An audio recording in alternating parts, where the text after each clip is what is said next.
उहाँद्वारा गुरु येशू मसीहद्वारा गर्नुभयो। यस कारणले आज त्यो पीडा दुःख कष्ट समस्यामा परेकालाई आज येशू मसीहको नामद्वारा हामीले जति बेर पनि के गर्छौँ, गाह्रो भयो येशू मसीहको द्वारा पिता दिनुहोस् भन्छौँ त पिताले दिनुहुन्छ, तर हामीले विश्वासद्वारा माग्नुपर्छ। र फेरि पनि सम्पूर्ण अग्रज अगुवाहरू र यहाँ उपस्थित जति पनि आज परमेश्वरको महिमाको निमित्त यहाँ आउनुभएको छ सम्पूर्णमा फेरि पनि हृदयदेखि नै सुसम्मान व्यक्त गर्न चाहन्छु। ईश्वरको एकदमै धेरैभन्दा धेरै आशिष बर्सिरहोस् यो ईश्वरसँग कामना गर्न चाहन्छु। र मैले सुसमाचार सुने राजु श्रेष्ठ सरबाट, ग्रहणसँगै पाएँ सन्तोषी भट्टराई म्यामबाट र उहाँहरूलाई फेरि पनि ईश्वरको भरिपूर्ण आशिष साथै उहाँहरूको घर परिवारमा सुख शान्ति समृद्ध परमेश्वरले छाउन् यो यही कामना गर्न चाहन्छु।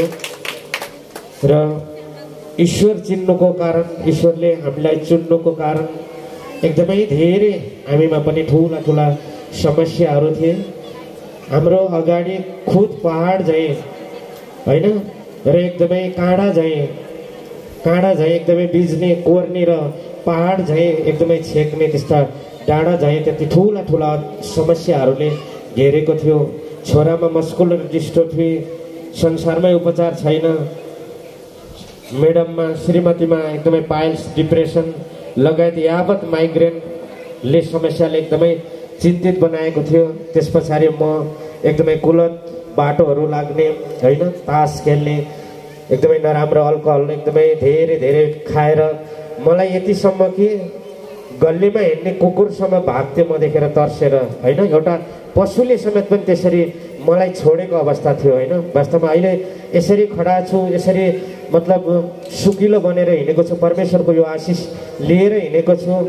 तर त्यो हिजोको दिनलाई मैले सम्झेको छैन। तर वास्तवमा सम्झिँदै जाँदा हिजो होइन धेरै एकदमै बाहिर तासहरू खेलेर यहाँ धेरै पैसाहरू हारेर मैले के गर्थेँ, मैले मेडमको पासमा मानिसहरूलाई पैसा लिन समेत पनि पठाउँथेँ। यति घर परिवारमा पनि एकदमै मैले मेडमलाई बच्चालाई पनि एकदमै दुःख दिएको थिएँ। यो आज मेरो प्रायश्चित हो परमेश्वरसँग होइन। र हिजो जब अलिकति गलत बाटो गलत ट्र्याकमा लागिसकेपछि त्यसबाट कोही कसैले उठाउलान् भन्दा घर परिवारले समेत पनि त्याग्नु भएको थियो, आफन्तहरूले त्याग्नु भएको थियो होइन, संसारले त्यागेको थियो। जसमा मैले विश्वास गर्थेँ त्यहाँबाट मैले धोका खान्थेँ होइन। मलाई अप्ठ्यारा बाधाहरू आइपरिरहन्थे र जहाँ गए पनि मैले चाहिँ हिँड्ने एउटा अगाडि पाइलो बढाउने कुनै पनि ठाउँ थिएन। तर त्यसै बेलामा परमेश्वरले मेरो जति मैले दुःख पाउनु पर्ने थियो, जस्तो मैले भने एउटा पशुले समेत पनि मलाई चिन्दैन थियो, त्यति तिरस्कृत गरिसकेको थियो होइन। संसारका मानिसले छोडिसक्नु भएको थियो भने मेरो घर परिवार ससुरालीबाटदेखि लिएर सबै ठाउँबाट मलाई एकदमै म विचलित बनेर हिँडिरहेको थिएँ होइन। मैले आर्थिकको निमित्त त्यहीँबाट मैले जोड जम्मा त गरेको थिएँ, तर त्यसलाई सम्हाल्नको निमित्त मलाई सपोर्ट थिएन। तर आज भएका हरेक कुराहरू आर्थिकहरू सबै सिद्धिँदै गए र आफन्तहरूले छोड्दै जानुभयो र मैले एक्लो, म यस संसारमा म एक्लो छु। जब त्यो महसुस गरेर म बाटो चौबाटोमा हिँड्दै जाँदाखेरि परमेश्वरले होइन जब चाहिँ शुभको समाचार कयौँ वर्ष अगाडि चाहिँ सच्चाइको सुसमाचार सुन्दाखेरि मैले विश्वास गर्दिनँ थिएँ। मैले उहाँहरूलाई गलत हो भनेर एकदमै मैले एकदमै धर्ममा लगेर जोड्थेँ। तर त्यो बेलामा मेरो दिन आइपुगेको थिएन, परमेश्वरले मलाई चुन्नु भएको थिएन। जुन दिन मलाई परमेश्वरले चुन्नुभयो, चिन्नुभयो र आफ्नो पासमा आफ्नो गोदमा लिन खोज्नुभयो, उहाँले चाहनुभयो, उहाँले त्यो योजना बनाउनु भयो। त्यो योजनामा परेर मैले श्रेष्ठ सरको मुख भएर परमेश्वरले खुद बोलिदिनु भयो होइन। उहाँको मुख भएर सुसमाचार मैले जब सुने तब त्यस दिनदेखिबाट मैले ईश्वरको एउटा सही मार्ग मैले भेट्टाएँ। मैले त्यो ट्र्याकलाई चाहिँ जब त्यस दिनबाट मैले हिँड्ने त्यो अवसर पाएँ। यस कारणले सुसमाचार परमेश्वरले जसको मुखबाट सुनाउनु भएको छ त्यो व्यक्ति मेरो निमित्त एकदमै महान बनेर आइदिनु भएको थियो कि परमेश्वरले उहाँलाई विश्वास गरेर तिमीद्वारा जब त्यस मेरो अर्को सन्तानलाई पनि मैले चुनेर ल्याउँछु भनेर परमेश्वरको योजना थियो। त्यो एउटा एकदमै ठुलो महान त्यो दिन थियो। त्यस दिनदेखिबाट जति पनि समस्याहरू होइन। जति पनि घरमा छोरामा मस्कुलर डिस्ट्रोफीको पीडा थियो त्यसलाई परमेश्वरले हटाउँदै लिएर जानुभयो होइन। र उसमा एकदमै रगत थिएन शरीरमा होइन, ब्लड भन्ने उमेर आउँदैन थियो। कुनै पनि हस्पिटलमा गएर ब्लड निकाल्न खोज्दा उमा एकदमै हड्डीमा एकदमै हड्डीलाई छोडेको छाला मात्रै थियो होइन। सबै शरीर सुकेर गएको थियो। तब परमेश्वरले बिस्तार बिस्तार बिस्तार बिस्तार छोरामा आशिष वर्षाउँदै वर्षाउँदै छोरालाई तयार गर्दै जानुभयो। अशान्ति मनलाई शान्ति बनाउनु भयो। तर्सेर दिनै पछि 14 वर्षमा डक्टरी रिपोर्ट, डक्टरी भनाइअनुसार 14 वर्षमा मेरो बच्चा यस संसारमा रहँदैन भनेर जो डक्टरीको रिपोर्ट थियो त्यो रिपोर्टलाई पनि परमेश्वरले के गराइदिनु भयो, फेल गराइदिनु भएर आज 20-21 वर्ष लाग्न 21 वर्ष मतलब 20 वर्ष पुरा भइसकेको छ। त आज संसारमा एउटा कुरा जो तपाईहरू हिँड्न नसकेर यहाँ आउनु भएको छ, जो रोगी हुनुहुन्छ, पीडामा हुनुहुन्छ, एउटा कुरा एकदमै ध्यान दिएर सुन्नु होला। जब परमेश्वरले जब दुईटा खुट्टा नभएकालाई, जब दुईटा खुट्टा चाहिँ यहाँनिर काटेर त्यो टुक्रा भएर गइसकेको हुन्छ, उहाँको खुट्टा नै रहँदैन, हात रहँदैन भन्नुहोस्। सच्चाइमा आइसकेपछि उहाँको उद्धार केबाट हुन्छ?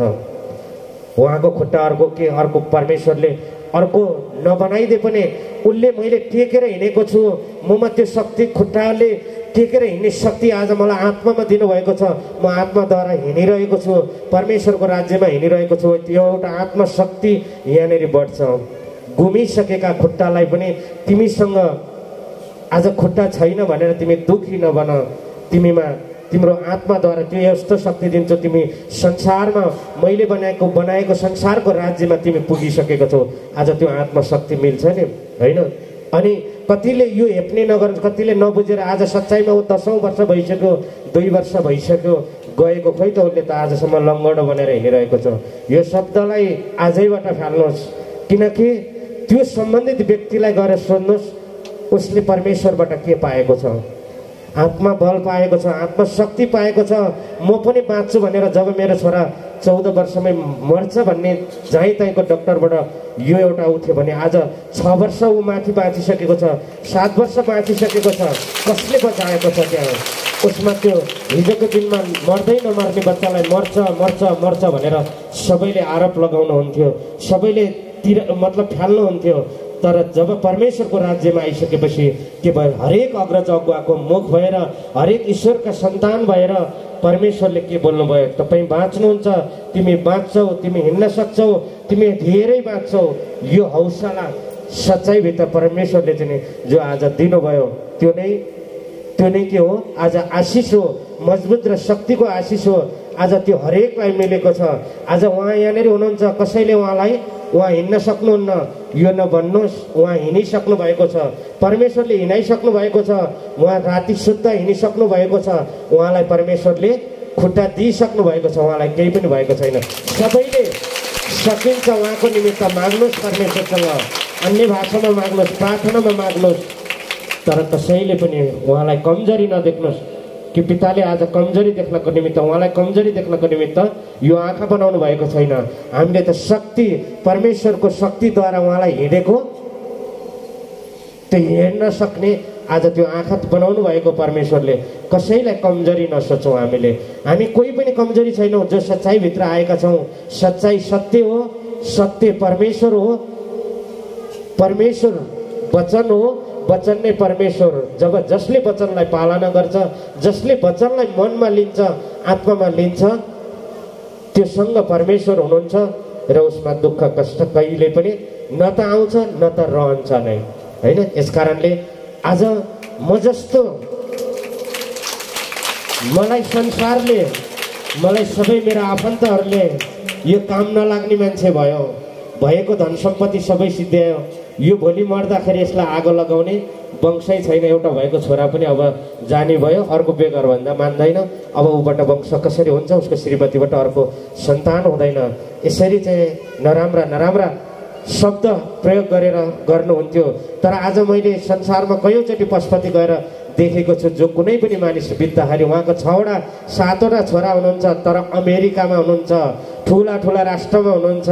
यहाँ बाबा र मम्मी एउटा अनाथ एउटा वृद्ध आश्रममा गएर एउटा दुःख गरिदिने एउटा कुनै पनि गरिबी घरको कुनै पनि पहाडबाट आएको एउटा मानिसले उसको सेवा गरिरहेको हुन्छ। अब भन्नुहोस् त्यो अमेरिकामा भएको उसको छोरा हो कि उसलाई सेवा गरिरहने, नुहाइदिने, खुवाइदिने, भोकको बेलामा उसको भोक र प्यासलाई बुझिदिने त्यो छोरा बन्यो। आज परमेश्वरले त त्यो सेवा गर्नेलाई चाहिँ छोरा बनाइदिनु भएको छ होइन। अमेरिकामा गएर डलर र धेरै पैसा कमाउने ऊ छोरा हुन सक्दैन। जसले आफ्नो बाबुआमाको सेवा गर्छ त्यो नै छोरा परमेश्वरले बनाउनु भएको छ। यसकारण यो मैले यो मतलबमा भन्दैछु, हिजो जन्म मात्रै दिएर रहेनछ, कर्म दिने अथवा सही बाटो देखाउने आज परमेश्वरले आज मेरो निमित्त हजारौँवटा बुवा बनाइदिनु भएको छ, हजारौँवटा आमा बनाइदिनु भएको छ, हजारौँ दिदी बहिनी बनाइदिनु भएको छ, हजारौँ इष्टमित्र भनेर बनाइदिनु भएको छ। यो पाएको छु, यो पाएर म खुसी भएको छु।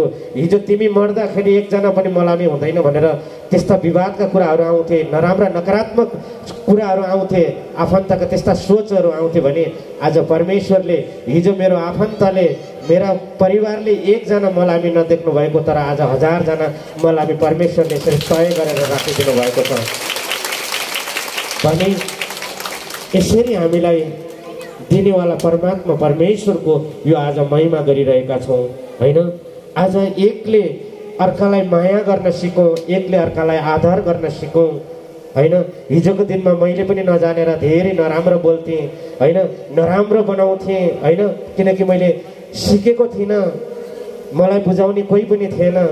जब मलाई कसैले राम्रो बनेर हिँड भन्दा पनि मैले नि गलत सोच्थेँ, किनकि ममा त्यो ह्याबिट बसाउनको लागि गाह्रो थियो, त्यो बानी बसाउनको लागि गाह्रो थियो। तर दिनौँ दिन बित्दै गयो, दुःख र कष्टहरूले समस्याले धेरै दिन झेल्दै गयो, धेरै दिन त्यो भुमरीमा पार्दै गयो। तब मैले के गर्न बाध्य भएँ, मैले विश्वास गर्न बाध्य भएँ, मैले सम्मान गर्न बाध्य भएँ, मैले चाहिँ प्रेम गर्न सिकेँ। तब परमेश्वरले सिकाउँदै जानुभयो, हरेकको मुखलाई इस्तेमाल गरेर परमेश्वर खुद बोलिदिनु भयो र आज मलाई यस ठाउँमा आएर खडा भएर परमेश्वरको राज्य फैलाउनको निमित्त, परमेश्वरका केही गुणगान गाउनको निमित्त आज त्यो गुणगान गाए बापतमा आज मेरै उद्धार छ, ममै प्रगति छ, यसको निमित्त आज परमेश्वरको साथ सपोर्ट भएर मैले यहाँ खडा भएर बोलिरहेको छु।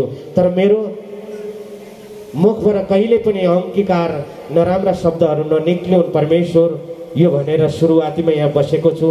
किनकि जे बोल्छु तपाईँहरूलाई आनन्द आउन सकोस्, तपाईँहरूलाई खुसी मिल्न सकोस्, तपाईँहरूभित्र भएका हरेक नराम्रो त्यो तत्त्व भागेर जान सकोस्। यो परमेश्वरको शक्ति सामर्थ्य मिलेर यो बोलीहरू हजुरहरूमा छर्न सकौँ भन्ने मागेर आज परमेश्वरसँग बोलिरहेको छु। र त्यसरी छोडेर तडपेर हिँडेकालाई आज परमेश्वरले विश्वास गरेर मेरो राज्यमा मेरा अनगिन्ती सन्तानहरूले नबुझेकोलाई तिमीले चाहिँ बुझाऊ, जसले मलाई चिनेका छैनन् तिनको निमित्त चिनाऊ भनेर आज यति ठुलो जिम्मेवारी दिएर तपाईँ हामीलाई आज पठाउनु भएको छ यहाँ परमेश्वरले भने। अब यहाँ तपाईँ हामीमा कोही ठुला छैनौँ, कोही साना छैनौँ, परमेश्वरको छत्र छायामा जति पनि आज परमेश्वरले यहाँ चुनेर ल्याउनु भएको छ सबैजना एक समान छौँ, न जातका छौँ, न धर्मका छौँ, न कुनै पढा लेखा छौँ, न धनी छौँ, न गरिब छौँ। परमेश्वरको नियतमा, परमेश्वरको हेराइमा, परमेश्वरको यो अहिले जो हामी अहिले काखमा छौँ, यो राज्यमा छौँ, सबै समान छौँ। यहाँ कोही पनि ठुलो सानो भन्ने छैन। यसकारणले हामीले समान रूपले सबैलाई हेर्नुपर्छ। तपाईँले मलाई समान रूपले हेर्नुपर्छ, मैले हजुरलाई यो हेर्नुपर्छ। तब परमेश्वरले के गर्नुहुन्छ, हामीलाई प्रेम गर्नुहुन्छ। हामीलाई यहाँ मात्रै होइन, भोलि मरे पश्चात पनि परमेश्वरले स्वर्गीय उच्च स्थानमा राख्नुहुनेछ। आजको निमित्तलाई मात्रै नहेरौँ हामी। आज त हामी यस पृथ्वीमा त 2 दिन रहौँला नरहौँला कसैलाई थाहा छैन होइन। आज हामी जसलाई क्यान्सर लागेको छ त्यो मात्रै छिटो मर्छ यो भन्छौँ, जसलाई चाहिँ किडनी फेल भएको छ त्यो मात्रै छिटो मर्छ यो भन्छौँ। होइन, मर्ने कसैलाई पनि थाहा छैन। जन्म सँगसँगैको मृत्यु त परमेश्वरले तय गरेर राख्नु भएको छ। त्यो कुन दिनको छ कसैलाई थाहा छैन। अहिले हामी सकुशल छौँ, म धेरै बाँच्छु यो होइन, र बिमारी भएको छिटो मर्छ यो होइन होइन। यसकारणले मृत्युलाई कसैले देख्न सक्दैन भने हामीले कोही कसैलाई कमजोरी पनि बनाउनु हुँदैन।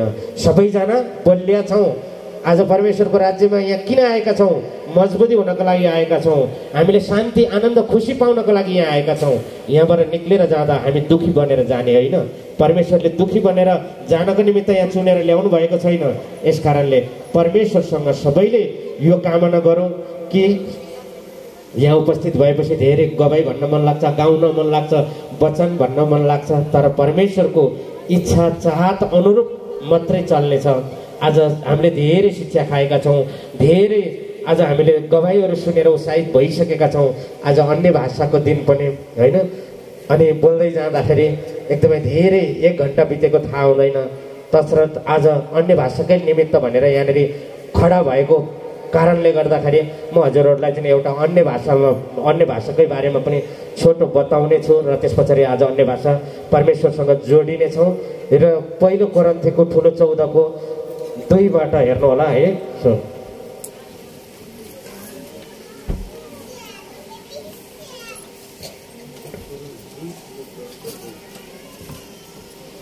परमेश्वरले अन्य भाषा अहिले जो हुन लागिरहेको छ, हामी अन्य भाषा किन गर्छौँ, कसरी गर्छौँ, के को लागि गर्छौँ होइन। यो भाषा कस्तो हुन्छ एकचोटि पहिला सुन्नुहोस्। जो कोही पनि नयाँ हुनुहुन्छ, जसले बुझ्नु भएको छैन, यसबाट परमेश्वरले म लगायत हजुरहरूलाई खुद बताउँदै हुनुहुन्छ, परमेश्वरले बुझाउँदै हुनुहुन्छ होइन। कोरिन्थी ठुलो 14को 2मा, किनकि अन्य भाषामा बोल्नेले मानिसहरूसँग होइन तर परमेश्वरसँग बोल्दछ। अन्य भाषा जो हामीले गरिरहेका हुन्छौँ, आज अहिले एकछिन पछाडि गर्छौँ, हामी कोसँग बोल्दा रहेछौँ? म हजुरसँग, हजुर मसँग बोल्नु हुँदो रहेछ त? हामी त्यसरी एक अर्कासँग बोल्ने होइन रहेछौँ, एक अर्का मानिससँग बातचित गर्ने होइन रहेछ। कोसँग बोल्ने रहेछौँ त? हामी परमेश्वरसँग बोल्ने रहेछौँ। तर परमेश्वरसँग त्यो मानिसले परमेश्वरसँग बोल्दछ, उसले के भन्दैछ कसैले बुझ्दैन, पवित्र आत्मामा रहस्यका कुराहरू नै ऊ बोल्दछ। जब हामीले अन्य भाषामा शत्रु कलस्थ भन्छौँ होइन, अनेक हाम्रोबाट अनगिन्ती शब्दहरू आउँछ। के आउँछ, कसो आउँछ, एक छेउमा बसेको अर्को छेउमा बसेको कुनै पनि मानिसले बुझ्न सक्दैन, त्यो शब्द बुझ्दैन। जब उसले के गर्दैछ, पवित्र आत्माबाट उसले चाहिँ एउटा आफ्नो आत्माबाट परमेश्वरसँग बोल्दो रहेछ, बोलिँदो रहेछ। र हामीले बोलेको कुरा, मैले बोलेको कुरा हजुरहरूले बुझ्न सक्नु हुँदो रहेछ। कसले बुझ्नु हुँदो रहेछ? परमेश्वरले मात्रै बुझ्नु हुँदो रहेछ। भनेपछि हामी कोसँग अन्य भाषा गर्दैछौँ? परमेश्वरसँग गर्दैछौँ। र त यो अन्य भाषामा के का कुराहरू गरिरहँदा रहेछौँ भन्दा रहस्यका कुराहरू होइन। हामीमा समस्या भएका कुराहरू, हामीमा शक्ति लिने कुराहरू, हामी चार्ज हुने कुराहरू, जति यावतीय रहस्यका कुराहरू छन् नि, कोही कसैले बुझ्न नसक्ने, मलाई चाहिने कुरा, मैले लिन खोजेको कुराहरू परमेश्वरले खुद बुझ्नु हुँदो रहेछ। र त्यही अन्य भाषाबाट के गर्नु हुँदो रहेछ, परमेश्वरले खुदलाई दिनु हुने रहेछ।